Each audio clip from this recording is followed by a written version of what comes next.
Ortho Ayurvedic oil and capsule. अब दर्द भी घुटने टेकेगा। लगातार हंगामे के बीच संसद का मानसून सत्र अनिश्चितकाल के लिए स्थगित। आज लोकसभा 1 मिनट और राज्यसभा 1 घंटे चली। मोदी, शाह और राहुल सदन में रहे मौजूद। रिजिजू ने कहा, मानसून सत्र चर्चा की नजर से अच्छा नहीं रहा। सरकार चर्चा चाहती थी और विपक्ष बहस से भागा। उत्तराखंड में कांग्रेस अध्यक्ष मल्लिकार्जुन खड़गे की रैली स्थल के शुद्धिकरण पर संसद में हंगामा। शुद्धिकरण पर भड़के मल्लिकार्जुन खड़गे ने कहा, मेरा अपमान किया गया। जेपी नड्डा ने घटना को दुर्भाग्यपूर्ण बताया। जांच कर दोषियों पर कार्रवाई का दिया भरोसा।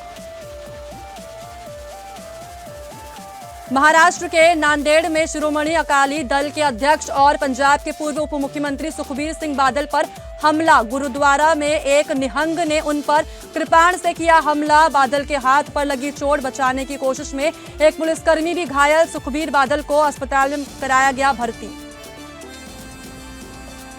रांची में छात्र आंदोलन पर पुलिसिया एक्शन। 600 प्रदर्शनकारी छात्रों पर एफआईआर दर्ज। उधर हेमंत सरकार में मंत्री शिल्पी नेहा तिर्की ने अस्पताल में भर्ती अनशनकारी छात्रों से की मुलाकात। छात्रों की बिगड़ती तबीयत को लेकर जताई चिंता। छात्रों से अनशन तोड़ने का किया अनुरोध। वहीं बीजेपी पर छात्र आंदोलन को हाईजैक करने का लगाया आरोप। यूपी विधानसभा चुनाव से पहले जेनजी को साधेगी बीजेपी। बीजेपी अपने युवा नेताओं को स्कूल और कॉलेजों में भेजकर जेनजी से करेगी सीधी संवाद। युवाओं को सरकार की ओर से चलाए जा रहे रोजगार कार्यक्रमों, शिक्षा, स्टार्टअप्स और कौशल विकास योजनाओं से अवगत कराया जाएगा।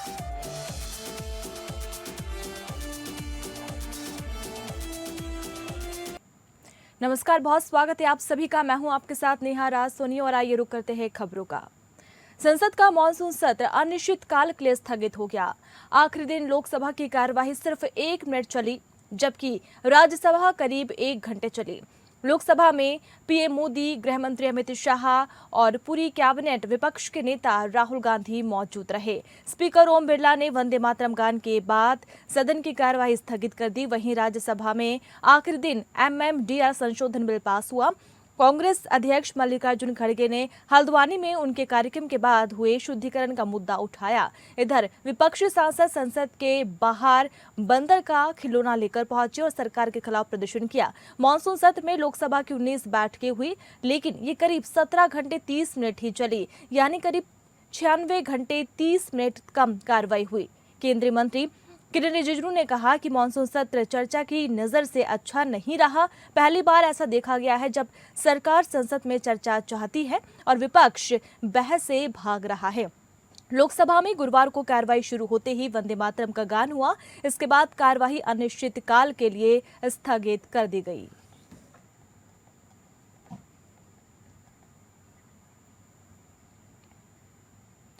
राज्यसभा में गुरुवार को शुद्धिकरण पर जमकर हंगामा हुआ। कांग्रेस प्रमुख मल्लिकार्जुन खड़गे ने कहा कि बीजेपी शासित उत्तराखंड में जिस जगह उन्होंने एक रैली को संबोधित किया, वहां शुद्धिकरण कार्यक्रम हुआ। उन्होंने कहा कि मंच का शुद्धिकरण कर उनका अपमान किया गया है। खड़गे ने कहा कि मंच का शुद्धिकरण करने वालों के खिलाफ मामला दर्ज कर उन्हें जेल भेजा जाना चाहिए। राज्यसभा में विपक्ष के नेता मल्लिकार्जुन खड़गे ने आरोप लगाया कि कांग्रेस शुरू से कहती रही है कि देश में दलितों के लिए जगह नहीं है। धर्म के नाम पर लोगों को बांटने की कोशिश की जा रही है। मल्लिकार्जुन खड़गे ने कहा कि मैं इसको कभी राजनीतिक मुद्दा नहीं बनाना चाहता।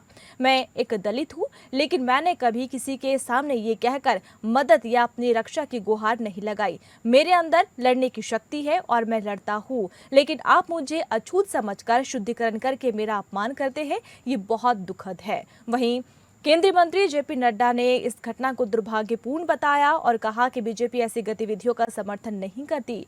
नड्डा ने कहा कि ये एक दुखद घटना है, न केवल कांग्रेस के लिए बल्कि हम सभी के लिए। भाजपा ऐसी गतिविधियों का समर्थन नहीं करती। हम इसकी जांच करेंगे और मैं इस घटना की निंदा करता हूं। नड्डा ने सदन को आश्वस्त किया है कि वे इसकी तहकीकात भी करेंगे, लेकिन आपकी भावनाओं को जो ठेस पहुंची है वह सच में हम सब के लिए खेद का विषय है। सर, बड़े दुख के साथ कहना पड़ता है, मैं हल्द्वानी में पब्लिक स्पीच में रामलीला मैदान में रामलीला स्टेज पे भाषण किया और लाखों लोग वहां पर थे। उस वक्त मैंने किसी समाज का, किसी धर्म का नाम नहीं लिया, सिर्फ मैं लोगों के समस्याओं को वहां पर बताया। लेकिन मेरे स्पीच होने के बाद कल वो लोग, बीजेपी के लोग सब मिलके हवन करके उस स्टेज का शुद्धिकरण करने का काम किए। माननीय खड़गे जी ने कहा है, ये सच में बहुत ही दुखदाई विषय है और ये दुखदाई सिर्फ कांग्रेस पार्टी के लिए नहीं, ये दुखदाई हम सब के लिए है।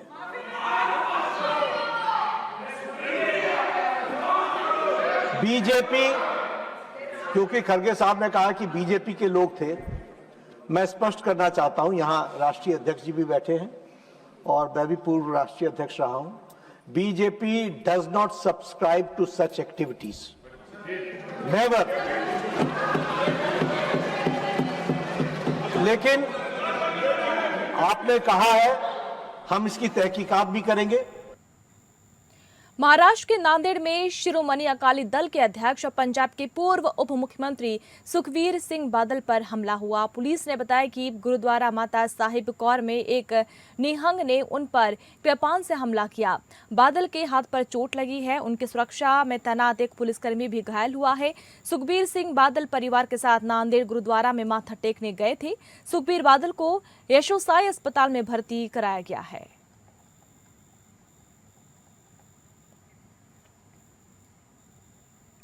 रांची में छात्रों के विधानसभा मार्च के दौरान हुई उग्र झड़प को लेकर पुलिस ने सख्त कार्रवाई की है।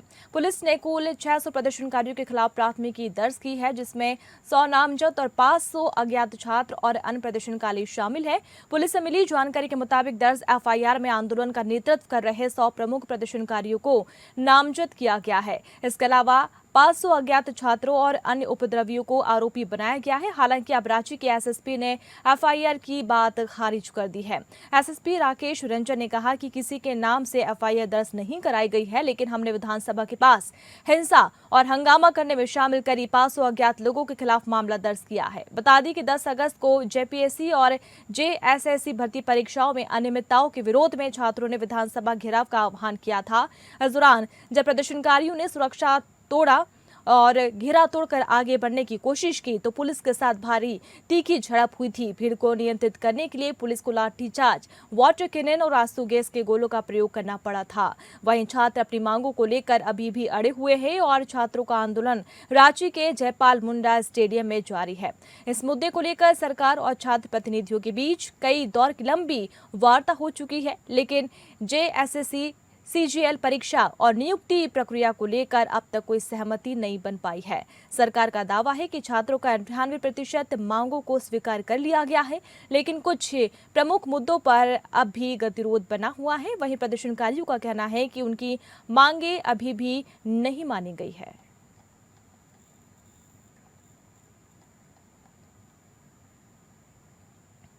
जेपीएससी, जेएसएससी और सीजीएल की परीक्षाओं में गड़बड़ी मामले के विरोध में छात्र आंदोलन का आज 20वां दिन है। तो वहीं अनशन पर बैठे छात्रों से झारखंड सरकार की कृषि मंत्री शिल्पी नेहा तिर्की ने रांची के सदर अस्पताल पहुंचकर मुलाकात की। इस दौरान अस्पताल में भर्ती छात्रों से वार्तालाप करते हुए उन्होंने छात्रों की सेहत की चिंता करते हुए उनसे आंदोलन खत्म करने की विनती भी की। तो वहीं छात्रों की मांगों को विस्तार से सुनते हुए कृषि मंत्री ने सरकार की तरफ से यह आश्वासन दिया है कि उनकी कार्रवाई में किसी भी प्रकार की गड़बड़ी नहीं होगी, बल्कि सरकार की मंशा छात्रों के साथ न्याय करने और शिक्षा प्रणाली में पारदर्शिता लाने की है। इस दौरान कृषि मंत्री ने 3 अनशनकारी छात्रों से मुलाकात कर बातचीत करते हुए एक एक बिंदुओं पर विस्तार से चर्चा की है। इसी बीच सीबीआई जांच की मांग कर रहे छात्रों को शिल्पी नेहा तिर्की को समझाते हुए मध्य प्रदेश में सीबीआई की कार्रवाई की नाकामी का जिक्र भी किया।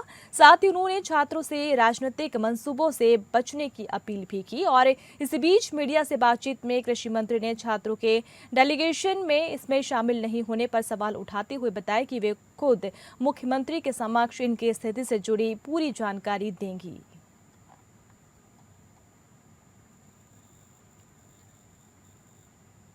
झारखंड विधानसभा में मानसून सत्र के दौरान पेश किए गए कैग रिपोर्ट को लेकर पूर्व मुख्यमंत्री और नेता प्रतिपक्ष बाबूलाल मरांडी ने राज्य सरकार को घेरते हुए कहा कि नियंत्रक एवं महालेखा परीक्षा की रिपोर्ट ने सरकार की प्रशासनिक अक्षमता, योजनाओं के क्रियान्वयन में लापरवाही और वित्तीय अनियमितताओं की गंभीर तस्वीर सामने रखी है। उन्होंने कहा कि गरीबों के घर, ग्रामीण रोजगार और हर घर तक नल से जल पहुंचाने जैसी बुनियादी योजनाओं में भी सरकार की कार्यप्रणाली पर सवाल उठे हैं। रांची स्थित पार्टी मुख्यालय में एक प्रेस कॉन्फ्रेंस के दौरान बाबूलाल मरांडी ने ये कहा कि जल जीवन मिशन के क्रियान्वयन में टेंडर प्रक्रिया और काम की गति को लेकर गंभीर अनियमितताएं सामने आई हैं। कई निविदाओं में बेहद कम प्रतिस्पर्धा रही और कुछ मामलों में अनुमानित लागत से अधिक दर पर काम किए गए। सेजी ने एक ऐसे संवेदक को भी अलग अलग निविदाओं के माध्यम से करीब 148 करोड़ के काम दिए जाने पर सवाल उठाया, जिसकी निविदा क्षमता नकारात्मक थी। नेता प्रतिपक्ष ने बताया कि प्रधानमंत्री आवास योजना ग्रामीण में राज्य सरकार की देरी का खामियाजा गरीब परिवारों को भुगतना पड़ा। उन्होंने कहा कि सरकार ने छात्रों से बातचीत के लिए 4 मंत्रियों की जो कमेटी बनाई है वो या तो छात्रों से बात करे या फिर उसे भंग कर दिया जाए।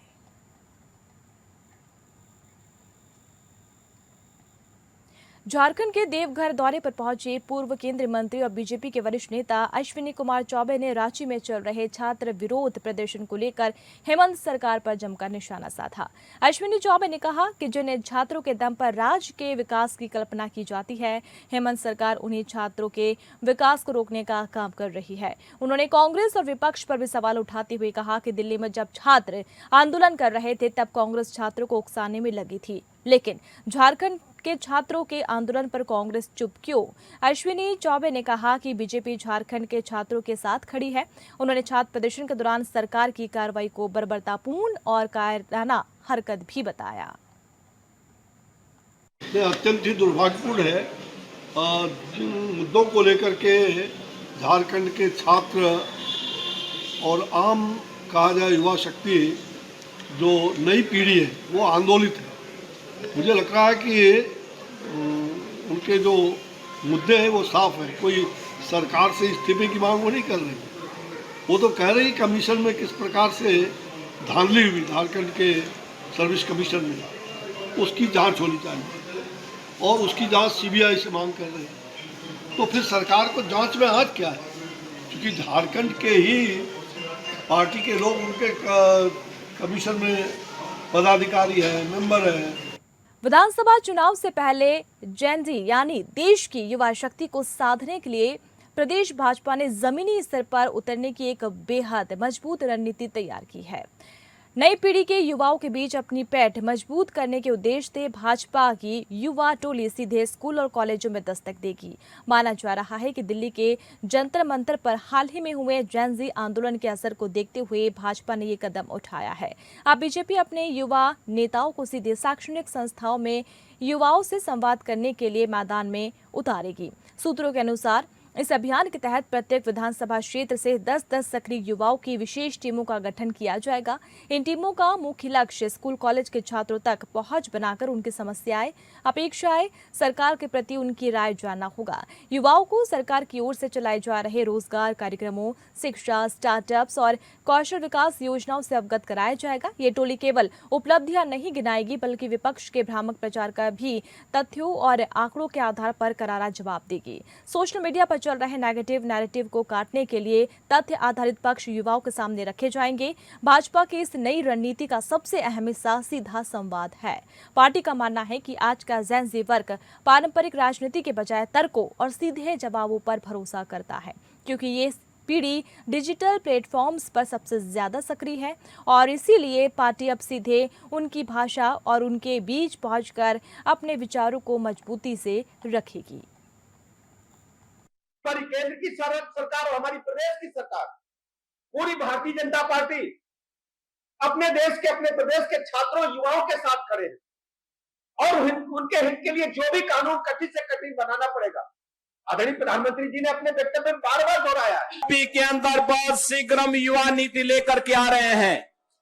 हर जिले के अंदर, हर महाविद्यालय के अंदर, हर विश्वविद्यालय के अंदर युवा के लिए मुख्यमंत्री अभ्युदय कोचिंग की व्यवस्था, आपको यूनियन पब्लिक सर्विस कमीशन की परीक्षा की तैयारी करनी हो, Uttar Pradesh public service commission की तैयारी करनी हो, नीट की तैयारी करनी हो, IIT JEE की तैयारी करनी हो, वाला होगा वहां का DM भी 1 घंटा देगा, SP 1 घंटा देगा, क्योंकि इन्होंने UPSC क्लियर किया है। हरदोई के टेरियावा विकास खंड के प्राथमिक विद्यालय कोटरा में मिड डे मील की गुणवत्ता को लेकर की गई शिकायत की जांच के दौरान गंभीर अनियमितताओं के आरोप सामने आए हैं। मामले में शराब और गोश्त की कथित पार्टी तथा रसोइयों को धमकाने का वीडियो सोशल मीडिया पर वायरल होने के बाद शिक्षा विभाग में हड़कंप मच गया। आरोपी की शिकायत की जांच करने पहुंचे खंड शिक्षा अधिकारी अनिल कुमार झा को विद्यालय के प्रधानाध्यापक राजेश कुमार ने शराब और गोश्त की पार्टी कराई। शिकायतकर्ता पक्ष का आरोप है कि इसके बाद जांच में प्रधानाध्यापक को कथित रूप से क्लीन चिट दे दी गई। वहीं प्रधानाध्यापक का एक वीडियो भी सामने आया है जिसमें उन्होंने विद्यालय में गोश्त और शराब की पार्टी होने के बाद स्वीकार किए जाने का दावा किया जा रहा है।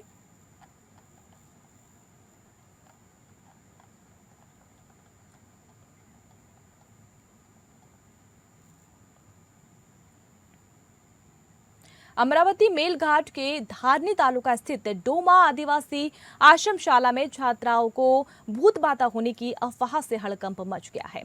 करीब 7 से 8 दिन पहले आश्रमशाला की 15 से 16 छात्राएं अचानक हंसने और रोने लगी। कुछ छात्राओं ने घुंघरू की आवाज सुनाई देने की बात भी कही है। ये जानकारी छात्रावास अधीक्षिका के संज्ञान में आने के बाद उन्होंने मुख्याध्यापक को इसकी सूचना दी। हालांकि अगले ही दिन ये बात गांव में फैल गई और छात्रों को भूत बाधा होने की अफवाह जोर पकड़ने लगी।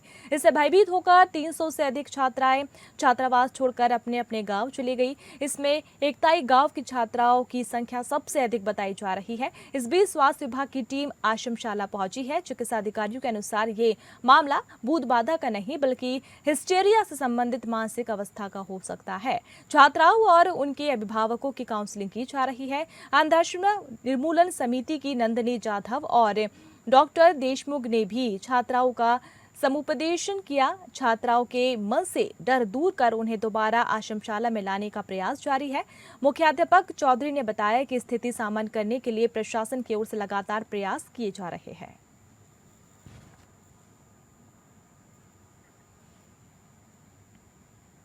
पालघर जिले के तलासरी इलाके में 19 वर्षीय युवती के साथ कथित सामूहिक दुष्कर्म का गंभीर मामला सामने आया है और पुलिस ने के मुताबिक घटना 9 अगस्त की बताई जा रही है। बताया जा रहा है कि युवती उमरगांव बीच से लौट रही थी और इसी दौरान तलासरी के पास उनका 2 पहिया वाहन फिसलकर गिर गया। आरोपी के मौके पर पहुंचे कुछ युवकों ने युवती के बॉयफ्रेंड को धमकाकर वहां से जाने के लिए मजबूर किया और युवती को पास के एक सुनसान डाक बंगले में ले गए जहां उसके साथ सामूहिक दुष्कर्म किए जाने का आरोप है।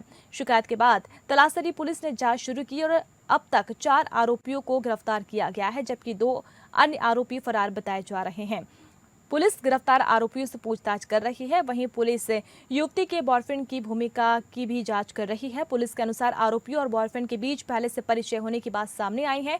पुलिस ये भी पता लगा रही है कि युवती को आरोपियों के साथ ले जाने के बाद बॉयफ्रेंड ने तत्काल पुलिस को सूचना क्यों नहीं दी। मामले में फरार आरोपियों की तलाश जारी है।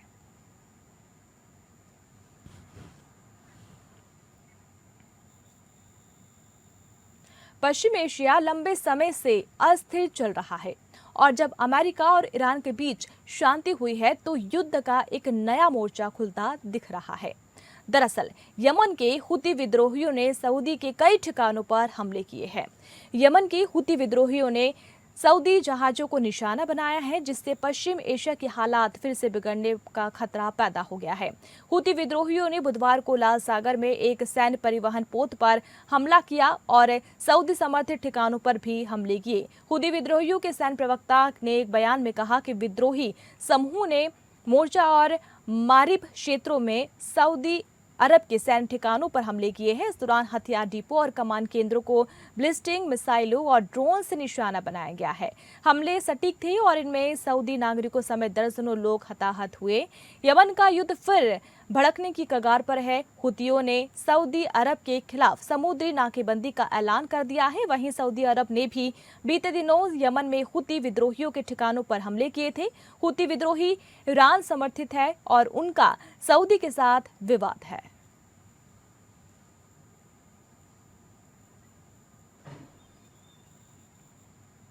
और इसी के साथ इस बुलेटिन में इतना ही। दीजिए इजाजत। नमस्कार।